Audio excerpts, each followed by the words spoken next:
Well, good Thursday evening, everyone. Welcome to Bowling with the Pfeff. I'm Andrew Pfeffer, based in Altoona, Wisconsin, here live on the YouTube channel once again, sharing your unique bowling story, and always looking for guests here. If you're interested in coming on the show, shoot me an email or a direct message on Facebook. Our email address is bowlingwiththepfeff@yahoo.com, and you can find me, Andrew Pfeffer, on Facebook. We also have a public Facebook group that is growing and growing. Thanks to folks like my guy Max Grabara, who said, "Hey, awesome show if you're into bowling." Like I said, that's my guy. He has commented on some past episodes, and you can too.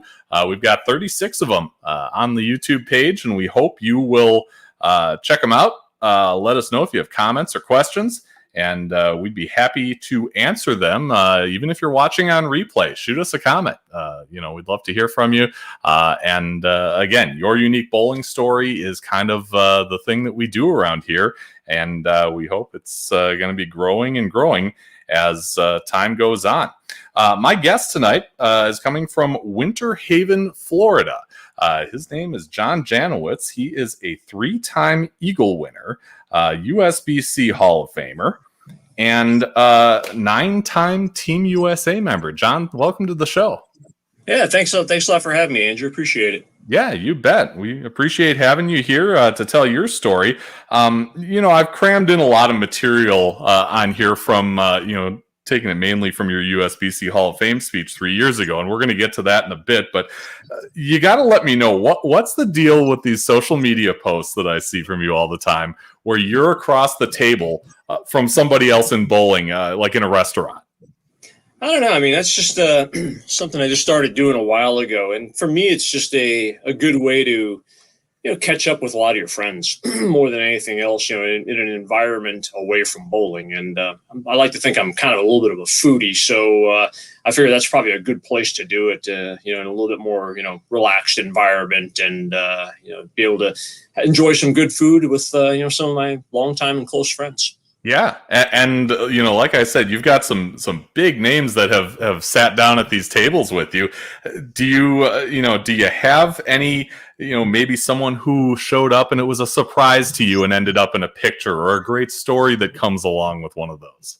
As far as the dinners go and things like that, I can't recall too many surprise dinners for the most part. I usually try to plan those, especially when I know I'm going to be at a given event, whether I'm bowling or even whether I'm doing lanes or whatnot, trying to, arrange some kind of a dinner, because, to me, it's just important to, to catch up with your friends and then maintain those relationships over the years, because it's pretty hard to do, as people, get busier, and, especially when, people my age, they're married and have kids and whatnot. So, I mean, sometimes you don't always have the opportunity to be able to sit down a lot of times and, spend some good time together to catch up. So I usually try to coordinate these a little bit more ahead of time, instead of, kind of do this on the fly, actually. But I just like to use these just as good times to really be able to catch up with, some of your longtime friends, and, some of the people that, have been there for you for all those years. Sure. Well, as a content consumer, let me tell you, I always look forward to seeing who's going to be across the table from you next. Yeah. So keep it up. Keep it up. Yeah, love seeing it. You and Taylor Bailey had a great weekend of competition at the Luci doubles. Yep. How did you end up pairing up with her? Actually, Shannon O'Keefe asked me last year, because I guess she was supposed to be bowling doubles with Ronnie Russell, and I guess he had to end up having to back out because of some family issues or whatnot. And she asked if I could bowl with her, and I'd seen her bowl before. I'd actually never met her. I just didn't meet her until this past week. But I'd seen her bowl, because I remember when I've worked the NCAA Women's Championships before, when she bowled for McKendree. So I'd watched her bowl before. But yeah, that's basically how it just kind of came about. And obviously last year got canceled with COVID, but now this year came about, and we were able to, get bowl together, and I had a great time bowling with her. I really enjoyed it. Yeah, you did quite well too. You finished 15th, and that tournament included your 300 game pretty early on. Take me through, how it went for you two. Well, as far as the 300 went, that was actually a ball that I brought with me because I drove to the tournament. So I brought a bunch of different bowling balls, and actually for the practice session, that ball I used, I actually didn't even have with me during the practice session, but I started kind of looking around, and I'm like, well, a lot of people throwing realities here, and they kind of look pretty good. I should probably bring it with me tomorrow. So, and that's what I did. And next thing I know, I had 790 the first three. So, I mean, it worked out pretty well. but yeah, that's really kind of about it as far as the 300 game goes. Just kind of got lined up early, and just kind of had a good cross, and just I don't know, just all of a sudden everything kind of came together on 19 and 20. So it worked out pretty good. Yeah, absolutely. And I just threw a link to a video of your last three shots. It looked like you buried them pretty good. Yeah, those were actually pretty good shots for the most part. The first one I got in a little bit, but I knew I had a little bit of room on that particular pair, and also the way they were breaking down. But the last two I felt like they were pretty good off the hand, and just like anything else, it doesn't matter whether they strike or not. But I felt pretty good, especially about the last one. Actually, I knew the last one was really good, so I was pretty happy with that. And like I said, just moved on to the next pair, and that pair just was a little bit different. Left lane was tighter, and then I should have got out of that ball, sooner than I did. I was shooting 170, but after that, just made another ball change, and it was pretty good for the rest of the block. So it worked out well. Yeah. So on Facebook afterwards, Taylor said that she wouldn't have wanted to bowl with anyone else. She had so much fun and learned a lot from you, and that she's so grateful that you agreed to bowl with her. That's nice. Yeah, that's pretty high praise. Oh, yeah. Yeah, actually, I really enjoyed bowling with her. It was it was an absolute pleasure, and maybe we'll get to bowl together next year. I'll have to see, but it's kind of tough because part of the reason why I didn't bowl some of the years in the past was with the travel with Kegel and whatnot.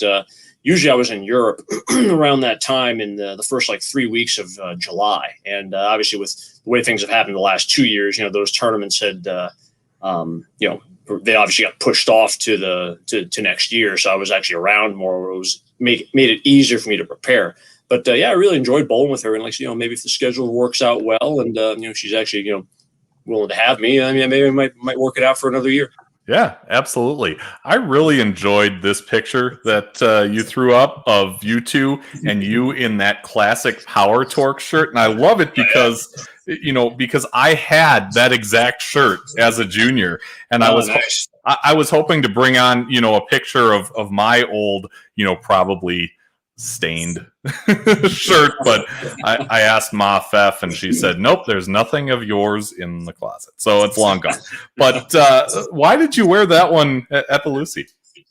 Just that's kind of a shirt I've had for years, and just kind of a fun shirt more than anything else. There was a stage there for a while where a lot of the fashion was going retro, and even right now, if you look at a lot of high end fashion, there's been in these last few seasons, they're kind of recycling a lot of stuff from the 60s, the 70s, the 80s, and 90s. And I just kind of figured, just for laughs, if anything, it's a good, makes for good comedic value more than anything else. So, yeah, especially how bad it fits with the long sleeves that go down to your elbows and all that, and just some of the bad fashion we had back in the day. I'm just glad that, with jerseys and, bowling wear has gotten a little bit more modern now. So that's kind of a nice, refreshing thing. Yeah, absolutely. But great nostalgia for those of us who got to see that. Let's get into your bowling story. Tell me about where and when and how you first got into the sport. Basically, it started through Candlepin, and I was 2 years old, and Mom had, for whatever reason, had bowling on Saturday morning, or Saturday afternoon, PBA at 3:30 p.m. And I was just looking at the TV, and basically, in the words that limited vocabulary I had there, I just told her I wanted a bowl. I wanted to do that. Well, with being that, I was that small and everything, that my parents were concerned that I was going to basically fall over and kill myself with the bowling.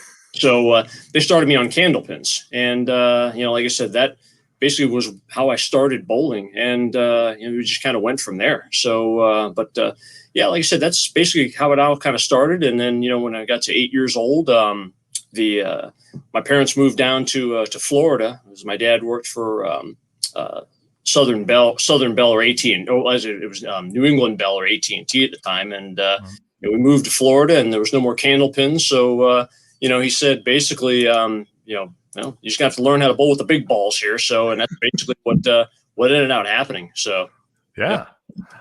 You were in Merritt Island, if I recall, and that's an area that I'm a little familiar with because we've vacationed in Cocoa Beach a couple times.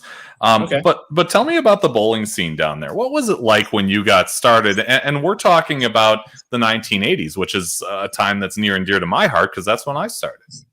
Yeah, yeah. Like I said, when I started there at Shore Lanes, Merritt Island. Basically, I started with, bowling the junior leagues there. And like I said, I liked bowling, with the 10-pin bowling ball. So I just kind of developed from there more than anything. And, they had a really great junior program at that time. It was, 40 lanes packed, So, I mean, I got to meet a lot of good friends and I had some really good coaches, too, at that time.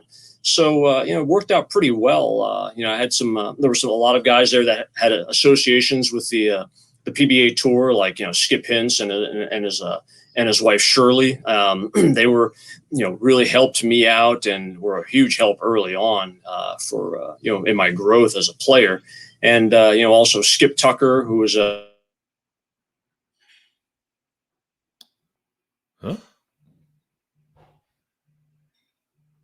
Still there?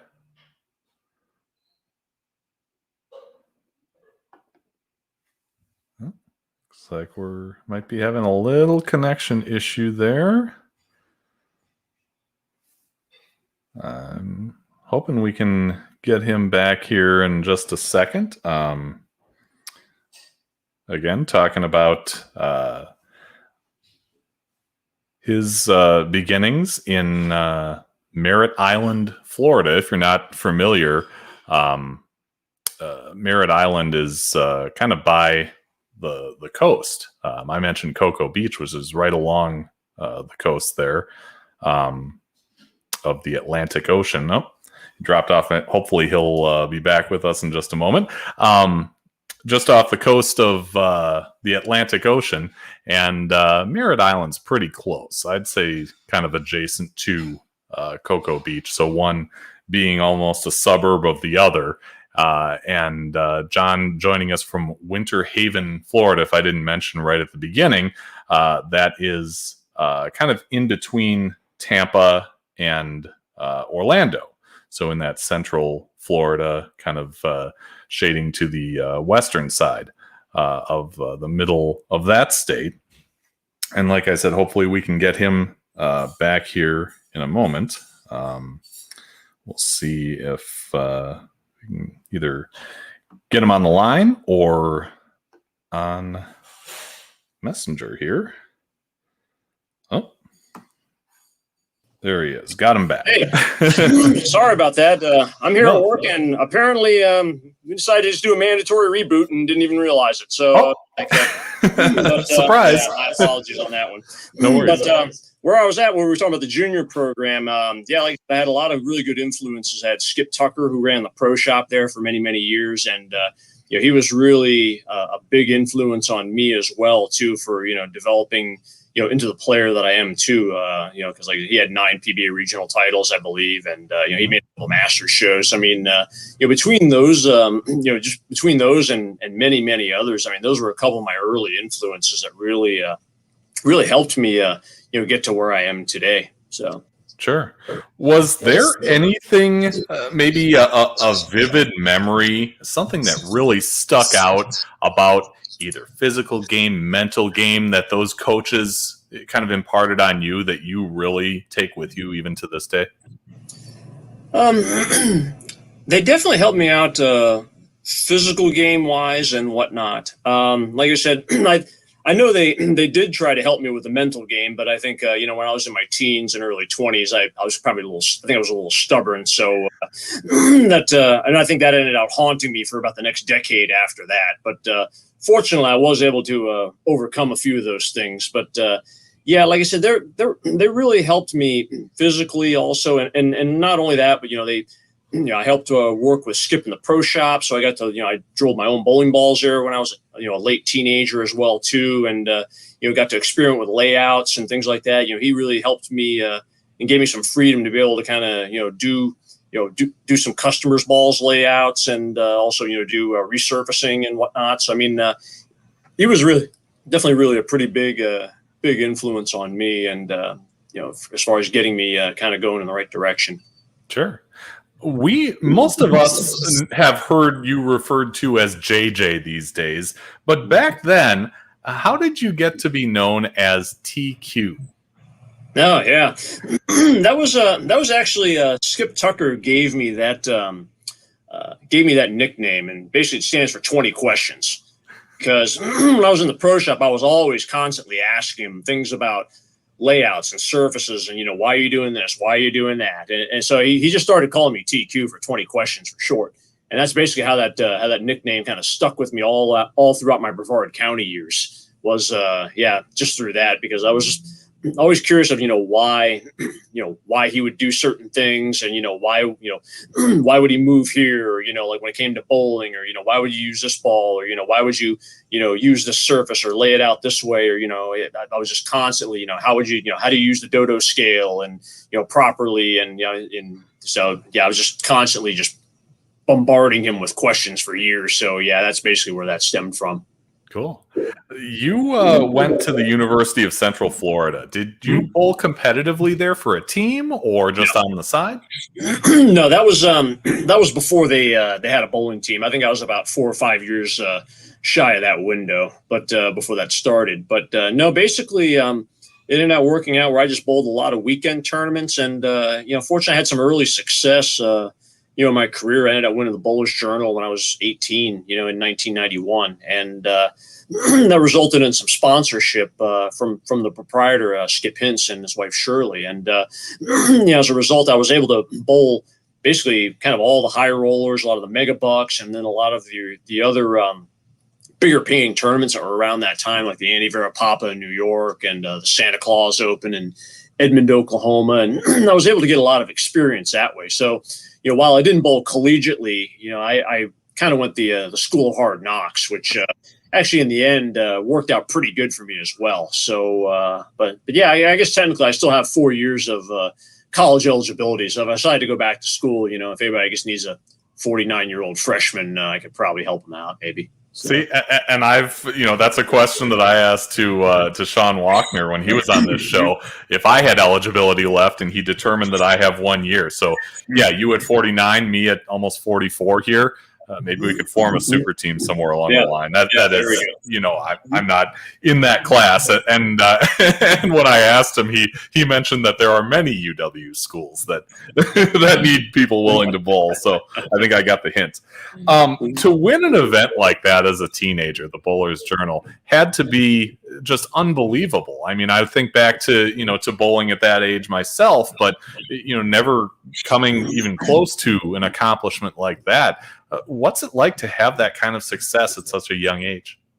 I don't really think I really quite grasped, how big of a tournament that was until after it was kind of all done. And then they did the Bowler's Journal article on me and everything like that. That's when I kind of realized, at the time, I mean, really all I was just doing was, just trying to, throw it right at 15 and, basically let it peel back. So, I mean, I didn't really quite, fully understand, what was really going on at the time. But, like I said, that, it was definitely a big confidence booster, and it definitely helped kind of reconfirm in myself, hey, I can probably do this at a pretty high level if I continue to work at it and continue to study and try to practice and practice hard and continue to get better. And that's basically what I kind of did is like I said, result in some sponsorship, which I was able to get more experience along the way, and like I said, that lasted all the way into my mid-20s. So sure. That was also kind of right around the time when bowling equipment made a huge transition from urethane to reactive resin. And I mean, I can still remember, kind of getting used to really the magnification of, a flip and hook and people, calling, reactive bowling balls cheater balls. I mean, how was that for you making that adjustment? Actually, for me, it ended up being pretty easy because one of the things that I did at the time pretty well was I was able to throw it pretty hard and loft it.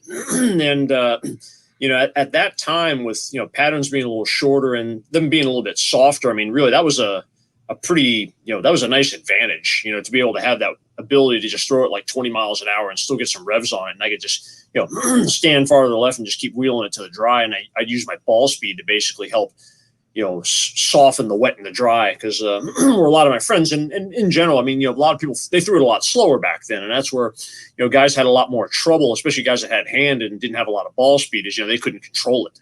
They couldn't control the Excaliburs and the Purple Rhino Pros and the Teal Storms, because they just responded too strong off the dry. And then that's also where the layouts really started becoming a big thing, where people were definitely started experimenting more to try to be able to throw these balls. But fortunately, I didn't have too much. I felt like my transition was actually pretty smooth, just because I was just able to pick up the ball speed and just keep doing what I was doing.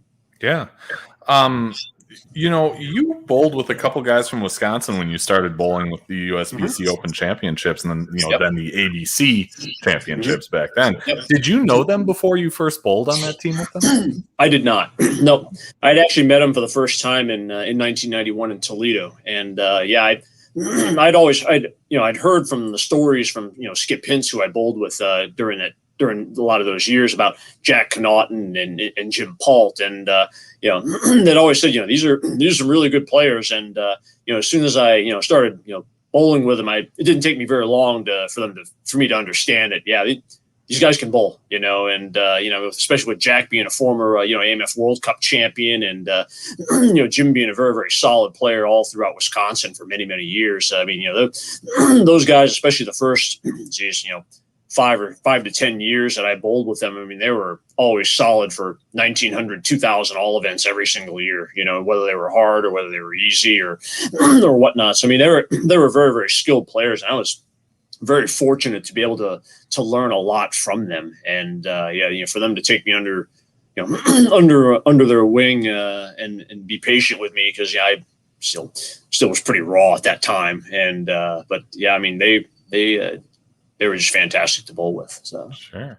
You mentioned in your speech that, early on you had a dream, and that was to compete on the PBA tour, but you had to deal with some injuries, in your mid-20s.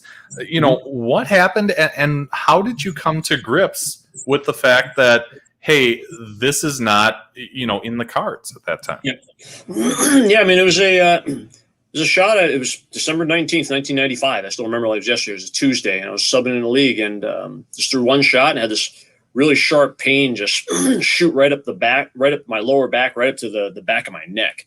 And I was like, man, that hurt, and then I made the spare and I was okay. And then I went up to the next second frame and had the exact same thing happen. I just had this big sharp pain just shot right up my spine, right to the back of my neck. And then, literally 3 minutes later, I couldn't even stand up. And they ended up taking me in the ambulance to the hospital, and they did some tests and took an MRI. Found it was a bulging disc in L5, and I was 23 at the time, and they basically said, well, you can either do surgery or you can just try to work your core and try to strengthen that once the swelling goes down from the from the swelling from the muscles around the disc and everything, and or like I said, you can do surgery, and I really wasn't ready for surgery at age 23. And I had a few friends that had done back surgery at that time, and they were never really quite the same afterward anyway. So I just figured, well, I guess we'll just go the rehab route. And I ended up doing that, but I didn't quite stick with it as much as I should. And it resulted in me just having similar kind of issues for off and on for the next 3 or 4 years, where literally, when I would tweak my back, I mean, I'd literally be on my back for 3 to 4 days and wouldn't be able to hardly move until that swelling went down. And, it just got to the point where, I mean, I'd be bowling and it would happen. And I knew that, well, here we go again, I just back on my back for another couple more days. And, with the PBA tour at the time, being 32, 36 weeks out of the year, and they were, and they were, basically kind of drove from stop to stop. I mean, and sitting was actually the most painful for me. I mean, I remember suffering through some flights going to bowling tournaments where I'd hurt my back, and I mean, just being agonizing pain, flying home, and I was like, being able to, bowling in the middle of with all those games, 18 games of qualifier, you make the finals and 24 games of match play, and then you get the majors, 56 games. I mean, this thing could go out at any time. And, and when it happens, I'd have to withdraw. And then having to deal with the the painful drives from, LA to Dallas, Dallas to Miami, Miami to Erie, and some of those long drives they had. But I'm like, just kind of came to the conclusion. I mean, it's not going to happen. I'm not going to be able to do this, not on a full-time basis. So, that was really a lot of what made the decision for me that I'm just going to have to, find some other way to enjoy the sport. Sure. And you ended up going the lane maintenance route and, eventually working with the Kegel Company. How did that all surface for you? Well, I'd met John Davis many years ago in Sebring because he used to hold these monthly 10-game sweepers. They were called the option tournaments. And he basically kind of used them as, kind of experiments for, some of the lane machines he was building and some of the different chemicals, as well, too. So he would test different patterns and on the lane surfaces there at the Kegel Bowling Center. And, he would give little speeches of kind of like, what he thought would happen and, before the tournament. And I was always very fascinated because, I mean, some of these 10 gamers, I mean, I went to some where it took, 520 over to win for 10. And I remember going to a couple where it took like 20 under to win. So, I mean, I just thought it was just kind of fascinating how, through lane maintenance, you could change the scoring pace that's drastically just going from, 1 month to the next. So I had a good relationship with John. I'd gotten to know him because I'd won one of his tournaments, finished second and third in a couple of them. And it just got to the point where, I got to the mid 90s and it just felt like I really wasn't progressing as much as I'd like to. I felt like I kind of hit a wall and I didn't really know, where to seek help. And, that was well before, ITRC, well before the Kegel Training Center, before TurboTech and, a lot of the, where you could really, access, great coaching. And, I just kind of thought to myself, with John and the relationships and, and being lane maintenance, having this fascination with lane maintenance, John took on the PBA Tour in 1997. And, I just thought, well, that might be kind of a cool job to be able to learn bowling through that way and also be able to, learn more about a topic that I was really fascinated about. And long story short, I mean, I got some experience. He got me on with the with also another Wisconsinite, Mike Strandy, who I know just passed away not that long ago. Long time member of the ABC tournament, USBC Open Championships, and he was head of the lane maintenance for many, many years. And he got me on with him in 1998 to gain some more experience working with the lane machines. And after I got back home in 1998, I was home for about a month, and I went and saw John over in Sebring. I asked him, if he, did he still need some help? I'd be interested to help, and he did, and he hired me on in July '98, and been with him ever since. 23 years later. So yeah. Many of us know the Kegel name, because of the lane machines, maybe a challenge pattern or sport pattern here and there. Are there more aspects to Kegel that you think the general bowling population maybe doesn't know but should? Oh, yeah. I mean, also, we make we've gotten involved in a few different other things. We make, household cleaners. We make a lot of household products, like we've made stain removers and things like that over the years. We've taken some of the same technology that we've used for bowling, for cleaning bowling lanes and kind of gone into the household aspects. I mean, we're involved in that. And then also, starting in 1997, we started getting involved in the, training, the Kegel Training Center itself. So, I mean, basically, we're making household products. We're also making, lane machines, as well as, the actual oils and cleaners for those particular, lane machines, as well as, taking care of training. And that's basically all being done under two roofs. And, we also have a machine shop here where we also, we'll fabricate a lot of our own parts, for those lane machines. So, I mean, we've definitely had a lot of things going on, and a lot of the tours that I'll give people over, that have happened over the years, they all say the same thing. Like, wow, I never realized you had so much going on here. And yeah, it's really a cool place to work, and I've been very, very blessed that they've continued to keep me on. Sure. And with that training center, you end up forging relationships with bowlers at Weber International. So how does that partnership work? Yeah. Yeah, like I said, unfortunately, I haven't spent as much time with them lately because the tech support, which is my main job here, we moved to the South building, which is it's only about like a 3-minute walk. But I mean, we moved to the South Building in the fall of 2019. So I don't see him as much as I used to, but that was one of the things where, I mean, since the training center was like right downstairs from our tech support office, a lot of times when I go down to, get a drink in the snack bar or, just, say hi to Randy or Dell or Ruben or whatnot. I mean, a lot of the kids would be there practicing and they sometimes, they would ask me, like some questions about bowling, whether it be, a physical game or bowling balls or lane play or whatnot. Because I think some of that word got around that, at least I kind of know maybe a little bit about that stuff, which I think is, might be stretching the truth a little bit at times. But so I just kind of helped form some relationships with a lot of the players as well, too. And, like I said, it's been great. We've had a lot of, great players come through the turnstiles here at Weber. And, like I said, it's been great to watch a lot of them, continue to move on to, like the PBA and especially, recently, the PWBA tour and watching them have success. Yeah, absolutely. Austin Jahnke, our guest on episode 9, kind of helped make this connection, and he was at Weber for a while. I asked him, about you, and he told me that you are incredibly humble, that you love designer clothing, and chocolate-covered potato chips. Yeah. Pretty much chocolate-covered anything. But, yeah, potato chips are pretty good. Yeah. There's a place on the coast where I grew up that they make some really good ones. And, I always try to go back there every few months to restock up. Yeah. He also said that you always treated him well and are a wealth of knowledge. Oh, yeah, well, thanks. I'll make sure I keep sending those checks every month to say good things about me. So he's pretty competitive around here. I also asked him, keep in mind, I asked him, he didn't bring this up, if he had ever appeared in a restaurant photo with you. He said that he wishes he was. Yeah. Will that ever happen in the future? I don't know. I mean, I would like to see him again. Now that he obviously moved back and whatnot. I think I've seen him once, probably in the last like 3 or 4 years. But hopefully he'll come down to visit again. And he was a good kid. I always liked him, and hopefully maybe he'll come back to visit, and maybe we can make that happen at that point in time, or maybe the next time I make it to Minnesota, we'll definitely have to hook up. Yeah, absolutely.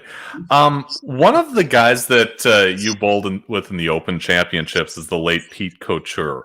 What was he like as a doubles partner? He was fantastic. He was one hell of a competitor. I'll tell you that right now. I mean, that guy was he was tough as nails, and he just no matter how good or especially how bad his ball reaction was, he just kept fighting, kept grinding away, and the guy had just amazing touch, when it came to ball speed, release, being able to change, his ball motion, while staying in the same bowling ball. And, I mean, his touch was as good as anybody. And that's why he won, I think it was like 5 or 6 PBA titles, on tour and was, senior player of the year. I mean, I learned a lot from him. He was definitely one that definitely taught me, really started to help me a lot with mental game and, how to think. Because, I mean, he was just a heck of a grinder, and no matter how rough it got, he never gave up, and he always just kept fighting. And he was a hell of a spare shooter, and he just had all the intangibles that you needed to to really be a great bowler. And I was very fortunate to learn a lot from him, and was very grateful all those many years that we bowled doubles together. We can't talk about your career in the USBC Open Championships without mentioning 2004, where you had one of the best singles events ever with an 858. What do you remember from that series? Very little. Literally very little. I think out of the 36 shots I threw, I think I remembered probably 9 or 10 of them, and that was about it. I mean, just kind of getting those zones where you just, you're just focusing on process, and really wasn't even very aware of what was going on around me.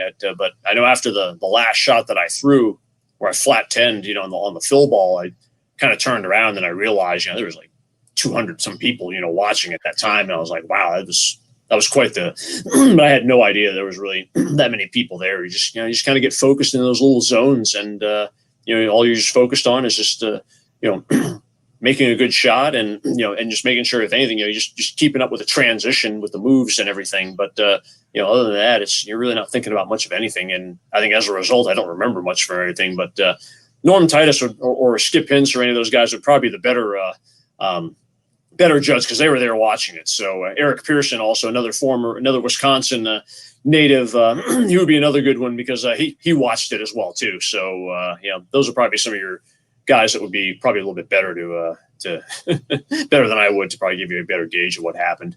Sure. And you end up throwing, great scores in that tournament, but then you have to wait and figure out, okay, what are the rest of the people going to do? What was that like? Yeah, that was obviously I'd never been in that position before, so that was it was quite a it was kind of a tenuous time for me, to just be able to have to sit and wait and just be able to watch in scoreboards. But at the same time, I mean, that's also where as I got older, I started realizing you can't really worry about things that are out of your control. I did everything I could, and that was it. So if it held up, great, which fortunately it did. But I mean, if it didn't, then hey, I mean that person bowled that much better, and God bless them. That's great. But I had a feeling the 858 would be pretty tough to beat. The all events that was probably the one that I really kind of felt like could have been beaten. Just because if I can bowl that, I mean, there's probably quite a few other people that probably could too. So but that was really pretty much it. And, it was really pretty cool to get the call from Brian Lewis, after the tournament was done that, hey, congrats, won 2 eagles. And that was definitely something I'll never forget by far. Yeah, I bet. 2013, you and a group won an eagle for the team event from the Open Championships. And you had called that one of the most special times in your life in your USBC Hall of Fame speech. I believe you said they were from Lodge Lanes. Yep. What was it that made that so special? Obviously winning is probably what comes to mind first. Yeah. I mean, to me, I think what made it special was to be able to share that eagle with 4 other people, because I'd obviously I'd won the individual eagles already. So I kind of already had gone through that. But, to be able to walk off the approach and you see the joy in your teammate's face, knowing that, we just took the lead and then later, being able to be presented with the eagles and you see the happiness, in their face, to me, that's where I really got a lot of that's where to me that actually became more special than 04, not to kind of, downplay what happened in 04, but I mean, but to be able to share that, with 4 of some of your really close friends and people that you've gotten to know over the years was truly something definitely I'll never ever forget. And like I say, because that's forever. That's your name's written in the history books. That eagle will always be right next to your name every year that you bowl the tournament. And that's to me that's what was really special about 2013. Yeah. So obviously you have the kind of success that few bowlers will in that event. Personally, I've never been before. I was supposed to go in 2020, and then, of course, COVID happens, and you know what comes next. But what would you tell somebody who has never been, to the OC about how to prepare, maybe mentally or even physically for what you're going to face in that tournament? Yeah. I mean, what I would try to do more than anything is try to practice on conditions that are definitely, more sport compliant and definitely not, your basic house condition. Cause that's not going to prepare you. Cause even when they're easy at the OC, I mean, they're never like house condition easy, I mean? So that would probably the best thing is to, prepare by, trying to, bowl some tournaments where they're bowling on, challenge and sport leagues and, or sport conditions and then try to adjust your equipment, the same way, because, what I've just found from experience is, a lot of the balls that roll really good in house conditions are really terrible when you make them flatter. So I think that's also a lot of where, a lot of the league bowlers, they have a lot of, frustration, at the OC because, one, they don't have the free hold that they have in league. And also their equipment's not set up for those types of conditions either. So I think you combine that and, then maybe some, some bad ball motion, which then turns into,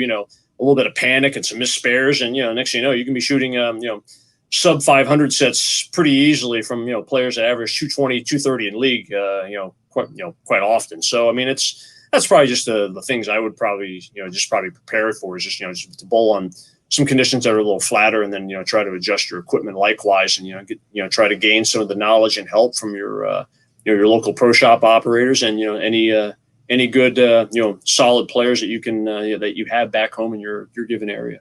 Sure. Of course, that event has been in many different venues. Do you have a favorite? Reno, I think, will probably always be a favorite, because that was the home of all the Eagles. So that that place will always be special for me, and also because of that was actually the first place where I went to work the OC as a lane man. So I spent 6 months of my life there, in Reno. So I think that place will always have a very special place in my heart, and that'll always be number one. But we've definitely seen some pretty cool places over the years. I mean, I actually enjoyed Billings, Montana, when we went there in 2002. We've seen some really cool places over the years, and Reno will still be number one. And Vegas is always, it's always great to go back to Vegas, but Reno will still be number one though. Sure. How do you end up on Team USA? I tried for a number of years, actually. It started in 97 and 98. And I made bowled really bad in 97, came close in 98, I think finished 14th.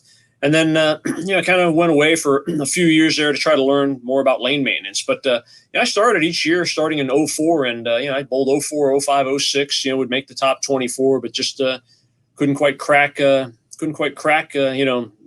the hump. And, it finally happened in 2007, bowled fifth, and I was fortunate to get picked, and that's kind of how it started. And it was something that I wanted to do just from, basically it started in 2002, where, after, working for Kegel now for, at that stage, about 5 years, I had kind of learned a lot from watching the guys on tour, talking to ball reps, and, I'd still bowl a little bit at home, but I didn't really bowl as much competitively. And I kind of thought, like starting around 02, 03, let me see if I can apply this knowledge and some of the stuff that I'd learned.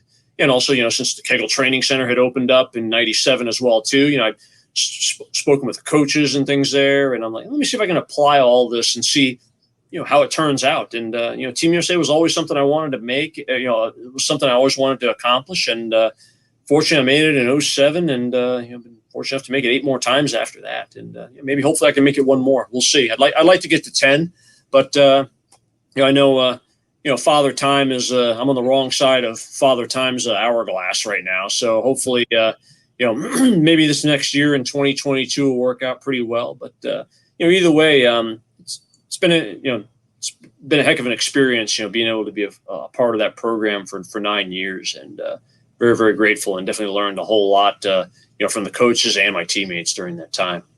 Yeah. How would you describe competing for your country? Hearing the Star-Spangled Banner, winning medals, things like that. That's the most special thing is, being able to stand on the podium to be able to hear the Star-Spangled Banner and to represent your country. That's hard to describe into words, how special it is until it actually happens. And that's definitely one of the memories that I'll always have of bowling and Team USA. And it's also part of that success. Also was also what drove me to want to continue to try out for the team, year after year, was having having that opportunity to be able to make that happen. And like I said, very, very special experience. And kind of goes back to, like I mentioned in 2013, being able to share that with other people, with your teammates and everything too. That's what made Team USA really, really special to me, and all the different friendships and bonds that you form with your teammates, that you've made all the years, and for me over those last 14 years. Sure. We happen to be coming to the end of another Summer Olympics, and that is, of course, devoid of bowling. Those of us in the bowling community always use this time as a time to complain that bowling isn't an Olympic sport. Whether it should be or not, whether it's something we'll see in our lifetimes. Do the folks in Team USA have those conversations? Do they actively broach that topic?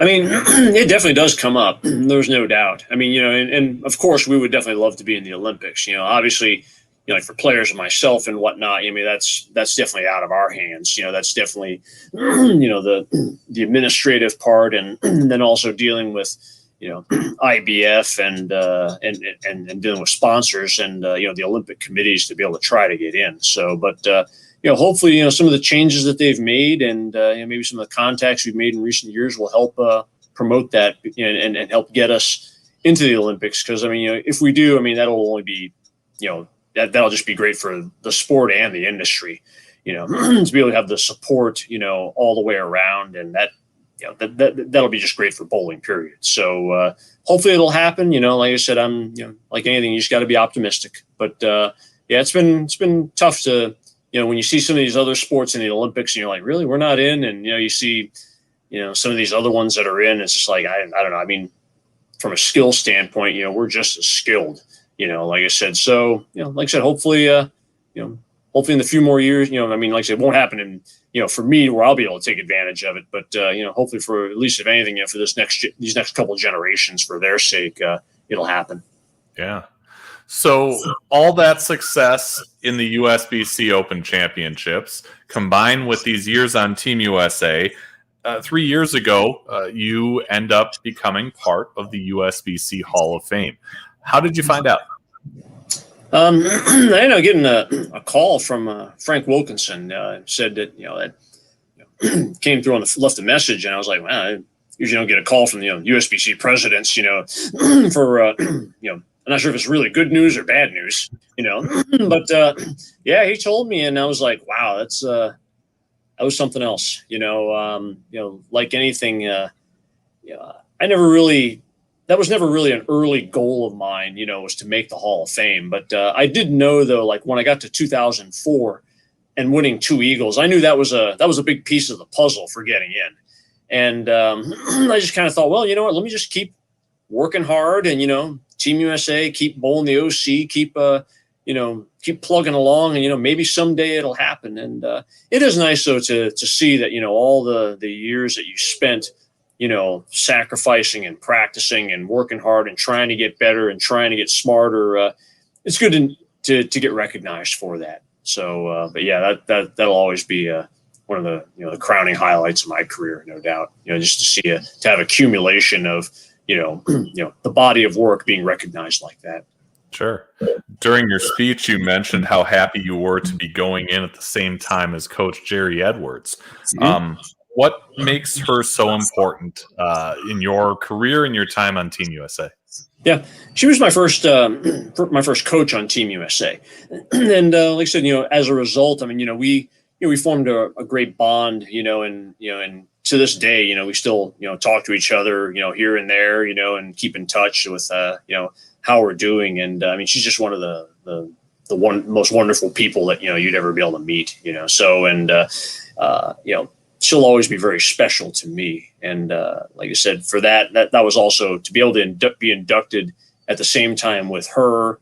And, also, a few other people who I had known for years, through bowling and friendships, I mean, Kendra Gaines and, Tennille Milligan, Tim Mack, Danny Wiseman, guys who I had known, through bowling and through the bowling circles, and had been, friends with all of them for decades, literally. It made it a very special class for me, especially to be able to go in with that class. Yeah, special for bowling fans too. I mean, just some great names there. Do you attend the induction ceremonies in the years to follow?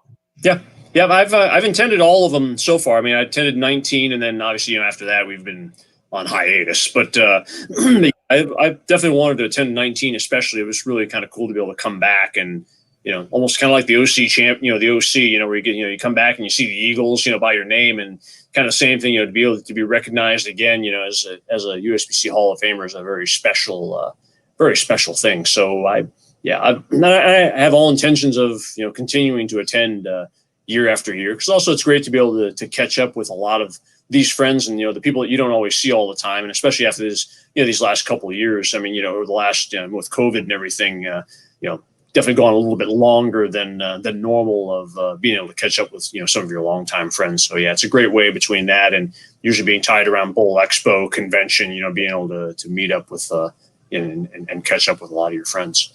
Sure. Did you continue to bowl after the pandemic started? Oh yeah. Yeah, as much as I could. Yep.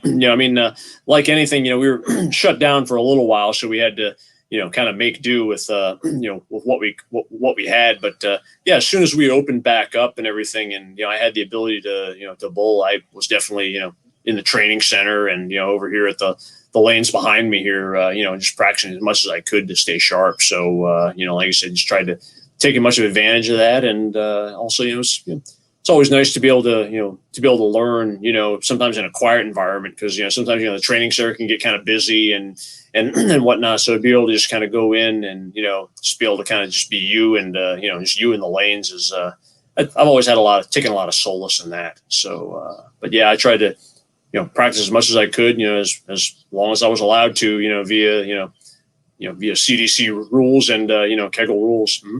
Sure. And this year you returned to the OC. You ended up a shade over 2,000. Mm-hmm. What was this year's tournament like?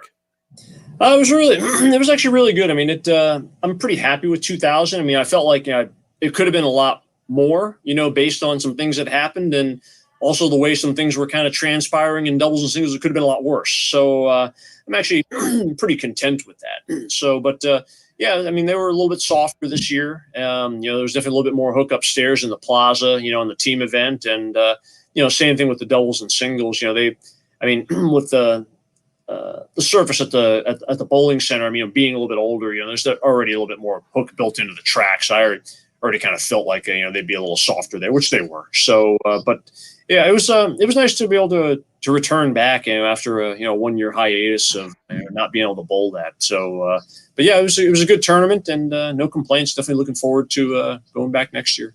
Yeah, absolutely. With your background in lane maintenance, you kind of have, at least, the impression that someone like me from the outside looking in, you have this knowledge that a lot of us, who bowl, kind of find to be kind of a mystery from now and then. Is there anything about about patterns, about lane surface, about responding to transition, things like that current day you would love to tell 18-year-old you or 20-year-old you about how patterns and transition work? Yeah.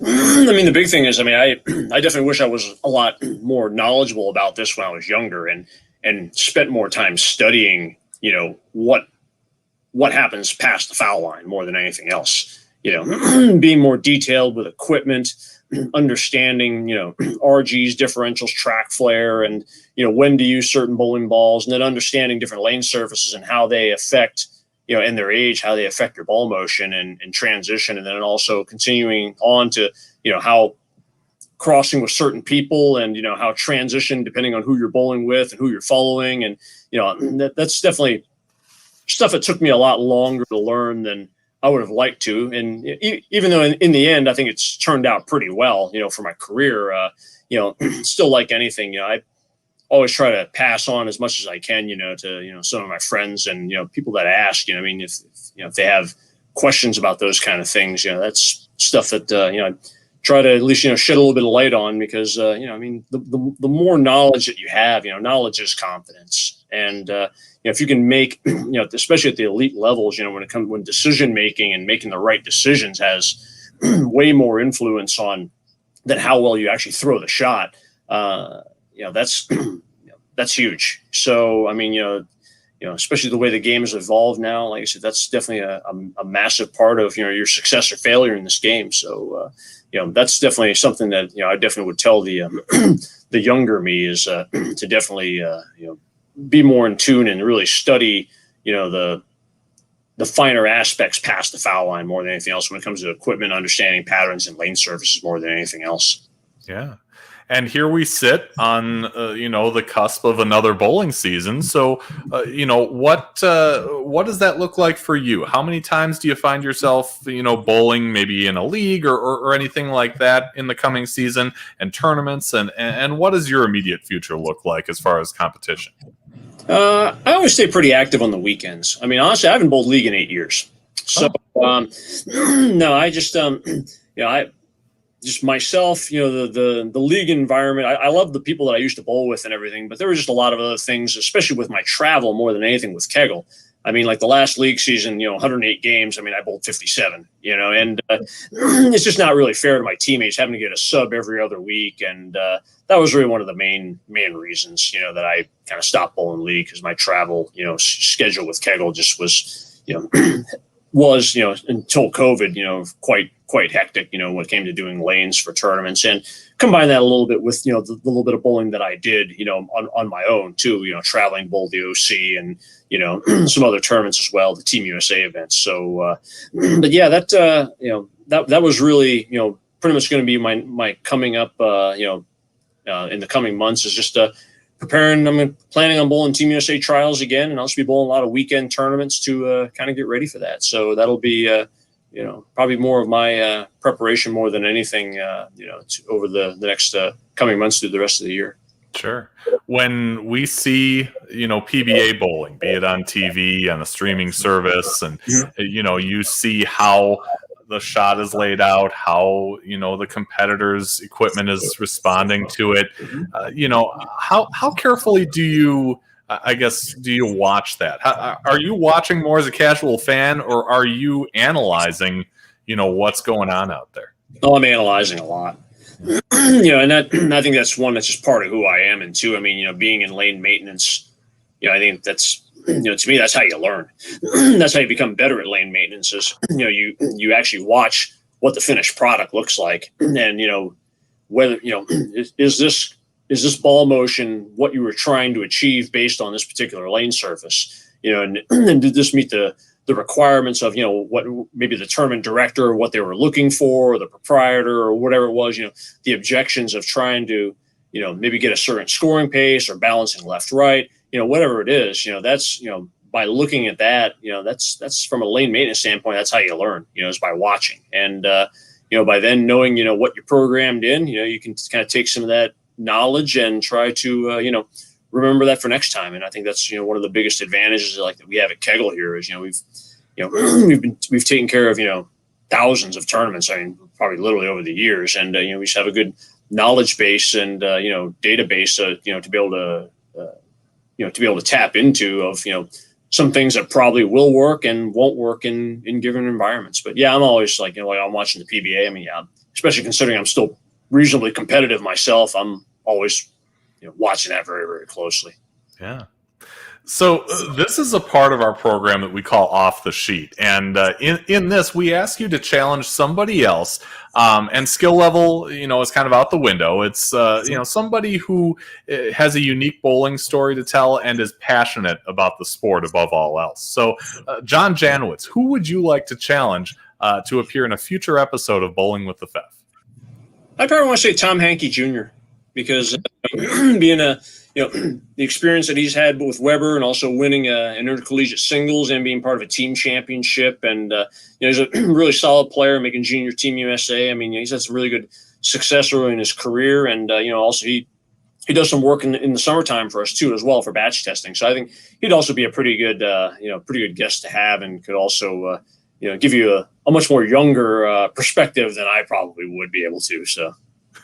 That's great. Tom, if you are watching, feel free to reach out. bowlingwiththefef@yahoo.com is the email address, or you can DM me on Facebook. We would love to have you on the schedule. Our next live stream is coming up next Thursday, August 12th, 6 p.m. Central. John, it's been a pleasure. Thank you so much for your time tonight. Yep. Thanks again for having me, Andrew. And like I said, my pleasure being on the show. And like I said, best of luck in all the future episodes. Thank you. Appreciate that. Appreciate you watching at home or wherever you are. For now, be just and fear not. We'll see you next week.